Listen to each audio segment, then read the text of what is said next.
साहब क्या लगाऊं? अरे पापा आप? धीरज बेटा तुम?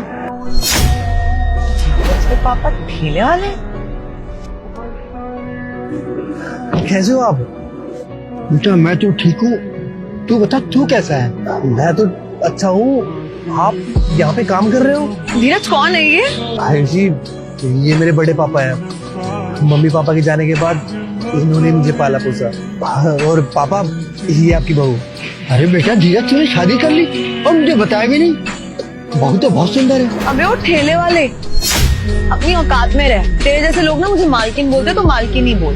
भाई जी वो मेरे पापा है और तुम उनसे कैसे बात कर रही हो? अरे यार सगे पापा थोड़ी है, रिश्तेदारी तो है ना।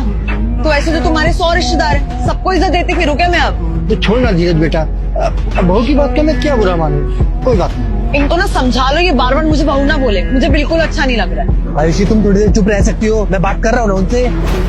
पापा ये आपने क्या हालत बना रखी है अपनी, और ये सब क्या है? अब मुझे बताओ कुछ। क्या बताऊं बेटा, बस ऐसी कुछ मजबूरियां सामने आई कि ये काम मुझे करना ही पड़ा। लेकिन आपका तो इतना अच्छा काम था ना, सब कुछ अच्छा चल रहा था, तो ये करने की क्या जरूरत पड़ गई आपको? अब क्या बताऊं बेटा, तेरी ताई के गुजर जाने के बाद मैं दुनिया में बिल्कुल अकेला हो गया था और उसका पूरा फायदा उठाया मेरे अपने दोस्तों ने। मेरे खिलाफ साजिश की और मेरा पूरा बिजनेस अपने हाथों में लिया, मुझे बर्बाद कर दिया। और मेरे पास कोई रास्ता तो बचा ही नहीं था, तो पेट पालने के लिए ये काम शुरू कर दिया। उनको पता था कि मेरा कोई सगा बेटा नहीं है जो उनके खिलाफ आवाज उठा सके, बस उसका फायदा उठा लिया उन्होंने। पापा इतना सब कुछ हो गया आपके साथ और आपने एक बार मुझे बताना भी जरूरी नहीं समझा? अरे मैं भी तो आपका बेटा ही हूँ ना। बेटा तू अपनी जिंदगी में खुश था तो मैंने सोचा क्यों तुझे परेशान करूं। अब जो होना था वो हो गया। कैसी बात कर रहे हो पापा आप?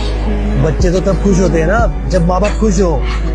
अगर आप दुखी रहोगे तो आपके बच्चे कैसे खुश रह सकते हैं? चल छोड़ना, वो तो पुरानी बातें हैं, छोड़ दे उन्हें। ये बता बेटा तू यहाँ कैसे आया?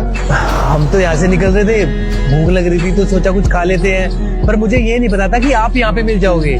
अरे पहले तुझे भूख लग रही है तो आना, मैं तुझे बढ़िया नान खिलाता हूँ। पापा हम यहाँ पे तभी बैठेंगे जब आप मुझसे वादा करोगे कि आप हमारे साथ रहोगे अब से। ठीक है, वो सब बातें हम खाने के बाद करेंगे। तू चला, आजा बहू। मैं नहीं जा रही इसके ठेले पे। आयुषी चलो। मेरे को नहीं जाना। आयुषी मैंने बोला ना कि चलो।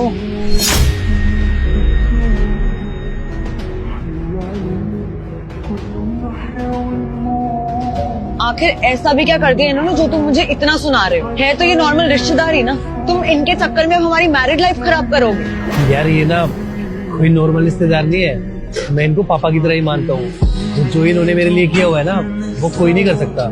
तुम्हें पता भी है जब मम्मी पापा नहीं रहे थे ना तो इन्होंने मुझे पाल पोस के बड़ा किया था, और मुझे पढ़ाने लिखाने के लिए ना इन्होंने अपनी जमीन तक बेच दी थी।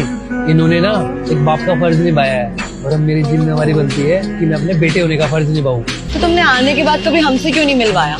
जैसे ही मैं इंडिया पहुंचा था तो मैं सबसे पहले इनसे मिलने गया था, और मैं जैसे ही घर पहुंचा तो मुझे पता चला कि ये घर बेच के वहाँ से जा चुके थे। मैं तो तुम्हें खुद सरप्राइज देना चाहता था इनसे मिलवा के, लेकिन मैं वहाँ पे जाके खुद सरप्राइज हो गया।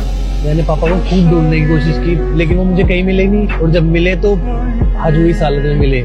मुझे यकीन नहीं था कि पापा इस हालत में मिलेंगे मुझे। आयुषी यार पापा के साथ ना बहुत बुरा हुआ है, लेकिन अब और नहीं, इनका ध्यान ना अब हम दोनों को ही रखना है। मैंने इनकी बहुत इज्जत करता हूँ, तो मैं चाहता हूँ कि तुम भी इनकी इज्जत करो।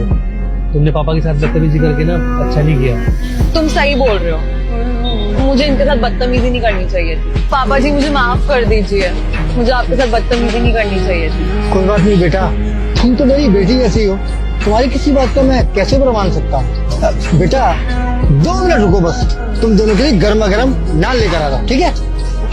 पापा बहुत अच्छे हैं, तो किसी की बात का बुरा नहीं मानते। लो बेटा गर्मा गर्म नान खाओ, ठीक है?